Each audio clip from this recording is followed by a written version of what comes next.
अब हम जानने वाले हैं मिक्स्ड रेफरेंसिंग के बारे में। पिछले दो वीडियोस में हमने सीखा रिलेटिव रेफरेंसिंग और एब्सोल्यूट रेफरेंसिंग के बारे में, और अब हम जानेंगे मिक्स्ड रेफरेंसिंग के बारे में। यहाँ पर 10, 20, 30, 40 और 11, 12, 13, 14 ये कुछ संख्याएं मैंने लिखी हैं, और मैं यहाँ पर मिक्स्ड रेफरेंसिंग में फॉर्मूला को लिखूँगा।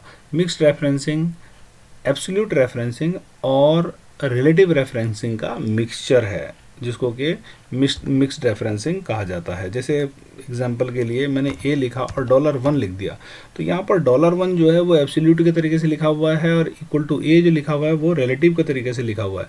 तो इसको लिखने का मतलब ये है कि अगर मैं इसको फॉर्मूला को रो वाइज ड्रा करूँगा तो रो नहीं चेंज होगी, पर फॉर्मूला के आगे यानी कि रो चेंज नहीं होगी, लेकिन कॉलम जो ए है, A1 में ए जो कॉलम है उसके आगे डॉलर नहीं है, तो ड्रैग के दौरान जो कॉलम है वो बदल सकता है, कॉलम बदल सकता है पर रो नहीं बदलेगी। चलिए देखते हैं। 10 आ गया। अगर मैं इसको रो वाइज ड्रैग करता हूँ तो रो के आगे तो डॉलर है, यानी कि 1 के आगे तो डॉलर है, तो जब मैं इसे ड्रैग करूँगा तो मुझे यहाँ पर A1 ही मिलना चाहिए। जी हाँ, बिल्कुल मुझे A1 मिला, लेकिन क्योंकि ए के आगे डॉलर नहीं है, ए के पहले डॉलर नहीं है, तो मैं जब इसको कॉलम वाइज खींचूंगा तो ए बदल सकता है। ए बदल सकता है मतलब ए बदलेगा। ए यहाँ पर दूसरे खाने में बी हो जाएगा, यहाँ सी हो जाएगा और यहाँ डी हो जाएगा।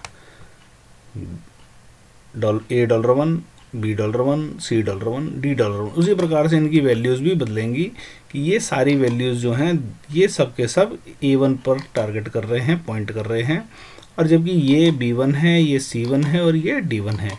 यदि इसी फॉर्मूले को उल्टे रूप में लिखा जाए कि इस तरह से लिखा जाए $A1, तो अब हम देखें कि कॉलम के आगे डॉलर है और रो के आगे डॉलर नहीं लगा है।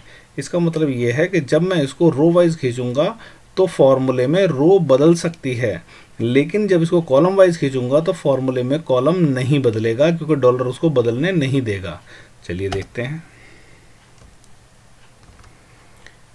ये A1 लिखा है, मैंने पॉइंट यहाँ से इसको ड्रैग किया, ये A2, A3, A4, तो ये देखिए $A1, $A2, $A3, $A4, इसका मतलब ये सब के सब सेल जो है A1, A2, A3, A4 को टारगेट कर रहे हैं, यानी कि वहाँ से वैल्यू लेंगे। और जब मैं यहाँ पर से इसको ड्रैग करूँगा कॉलम वाइज तो ये B1 नहीं होगा। क्यों? क्योंकि कॉलम के आगे तो डॉलर है, ए के आगे डॉलर लगा है, तो ये A1 ही रहेगा, ये भी A1 ही रहेगा और ये भी A1 ही रहेगा। इसका मतलब ये सब के सब एक ही सिंगल सेल को टारगेट कर रहे हैं, जिसका नाम है A1। तो यहाँ पर सब में वैल्यूज 10 आएंगी, जबकि रो में देखें तो यहाँ पर वैल्यू सारी बदली हैं। इस प्रकार से हमारा मिक्स्ड रेफरेंसिंग काम करता है। आइए इससे संबंधित एक एग्जाम्पल हम करते हैं।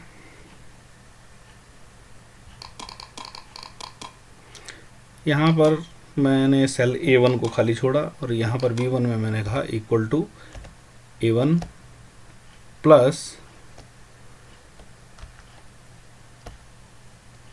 $A1 इसलिए लिख रहा हूँ क्योंकि मुझे इसको कॉलम वाइज में ड्रैग करना है। ऐसा लिख लेने के बाद मैं इसको फॉर्मूला मोड में ले लेता हूँ। अब मैं यहाँ से इसको जब ड्रैग करता हूँ तो मैं इसको इस तरह से यहाँ तक मैंने इसको ड्रैग कर लिया और छोड़ दिया। अब ये सिलेक्शन है, इस सिलेक्शन को ही मैंने नीचे को ड्रैग कर लिया और छोड़ दिया। इसके बाद मैं यहाँ पर सेल A2 में आया और मैंने यहाँ पर कहा A1 प्लस $1, क्योंकि मैं इसको रो वाइज ड्रैग करने वाला हूँ, इसलिए मैंने रो के आगे डॉलर लगा दिया है। मैं इसको ड्रैग करता हूँ और इसके बाद जब मैं यहाँ पर वैल्यू मोड में जाता हूँ, मैं वैल्यू मोड में जाकर कंट्रोल टिल्ट की दबाकर मैं वैल्यू मोड में आया तो सब जगह मुझे 0 मिला। जब मैं यहाँ पर कोई नंबर लिखूँ, अगर सपोज कीजिए मैंने 2 लिखा और एंटर मार दिया, तो यहाँ पर 2 का 2 दूना 4, 2 3 6, 2 चौका 8, अगर मैं इसको और आगे तक बढ़ाता तो ये और आगे तक भी मुझे सारी वैल्यूज़ दे सकता है, लेकिन फिर मुझे इसको डाउनवर्ड भी ड्रैग करना पड़ेगा। फिर मुझे को इसको डाउनवर्ड भी ड्रैग करना पड़ेगा।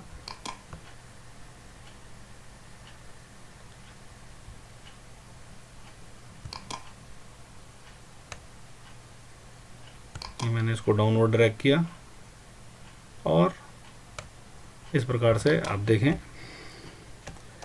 कि जो आपका 4 का टेबल है, ये 2 का, इधर को 4 और इधर से 4 का टेबल, ये 6 आया उसके टेबल में तो 6 का टेबल, ये 8 आया उसके टेबल में तो 8 का टेबल, और 10 आया उसके टेबल में तो 10 का टेबल। और यहाँ पर ये जो 4 आया इधर से भी क्रॉस टैब, इधर से 6 आया या यहाँ पर मैं वैल्यू चेंज कर दूँ, मैं कुछ भी वैल्यू यहाँ पर रखूँ तो मुझे उसका पूरा का पूरा क्रॉस टैब मिल जाएगा। इस प्रकार से हमारा रिलेटिव रेफरेंसिंग काम करता है।